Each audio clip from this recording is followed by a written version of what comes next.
Welcome back, everyone. Michael Schoenhofer and Katie Walker with us today. Michael is going to tell us about his new book. Katie's representing Mental Health Recovery Services. Thank you. It's been a while since you've been in. Appreciate it. It's great to be here. Okay, so we knew about the blogs and the overflow in that series, and then you decided, or somebody at least encouraged you, said, hey, why don't we put these together because we can put them in different themes and make a book out of this, right? I had a number of people who had talked to me about, when are you going to turn your blogs into a book? And so I called the Mental Health Board and said, hey, what do you think about this idea that I take some of my blogs that I liked and turn it into a book, and then we can use the proceeds to support mental health programs. Yeah, I love that idea. They were for it. Yeah. They bought it.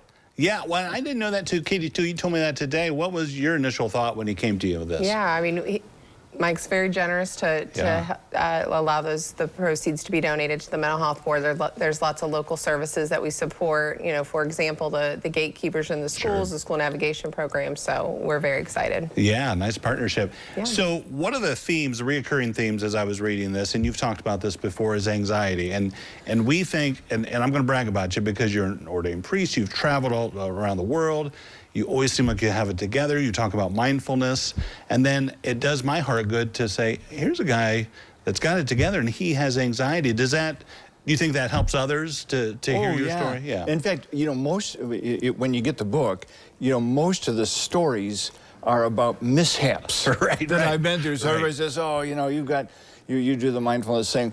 Well, it doesn't mean you still don't have difficulties or mishaps or adventures or whatever it is. And so part of the deal with the book was that you can still have misadventures or difficulties, but my hope was that you can find a pathway to deal with it, or a pathway out.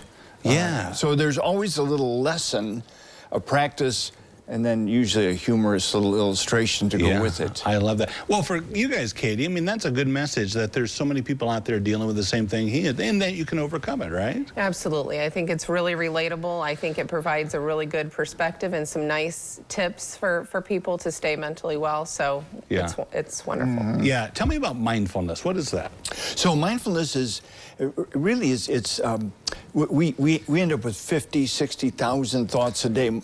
Most of them are the same thought. You know, you ruminate about, worry about, concerned about either something from the past or something in the future.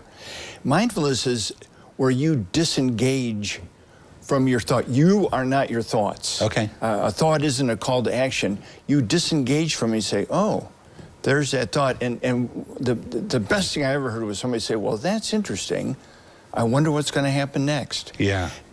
That really is the essence of mindfulness, is when you step back and you say, that's interesting, and you watch that thought go, and then there's another thought that comes, and you're not caught up, and that is the moment when you begin to feel peaceful. Yeah. Is when you say, I'm not this. And you practice it almost every day, right? Yeah. To keep it going, because well, one of the great examples you gave in this, you travel some, and you and your wife walk a lot, whether it's here locally or you find paths and you go. And you said, I can't remember where you were at, but there were flowers and there were birds singing, and you were worried about a commissioners meeting you had the next week. That's right. And we've all been in that position, so that mindfulness, I thought, okay, look where you are and block that out. Yeah, sometimes there's a moment where it's called your default mind. You know, where does your mind go to when you're not like engaged with something? And a lot of times our minds go to, our thoughts go to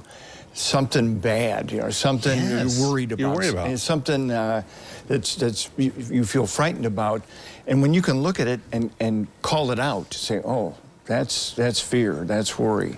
And then what I did was I just started to replace it with the word peace. I actually sang Cat Stevens' Peace Train. And that helped me a little bit. I was by myself, though, so nobody had to worry about it. Well, one of the ones you gave an example, too, you came home, you were stressed out about something, you did some of your artwork, you got your paint out, and in your mind, you kept thinking, well, nobody's going to like this, or they're going to see this. And then the mindfulness came through because you said, well, I like it. And I thought that was like a breakthrough in my mind. I was like, yes, good for you. You don't have to, we get so concerned about what other people think. And then that colors the experience that you're having. So rather than just enjoying the moment, for me, drawing or writing, coloring, drawing. Sure. You say, oh, will anybody like this? Or people are going to think it's stupid, or you know, whatever it is. And then you just step back from it and think, yeah, but I'm enjoying this. Right. moment. It's a great book. Where can we get it? So you can get it. The best way to get it is to go to the board's website, wecarepeople.org/Mike's book. Yeah. Or you can come to the library on Wednesday at 12 o'clock or to Art Space at 5 o'clock. And there's a bonus. You get a free, my first book free, Stumbling into Happiness. He'll be out there signing it. He's doing signings already. I'll be there. Thank you, guys. Appreciate it. It's good seeing you. Now, going medical news coming up next on Noon Edition.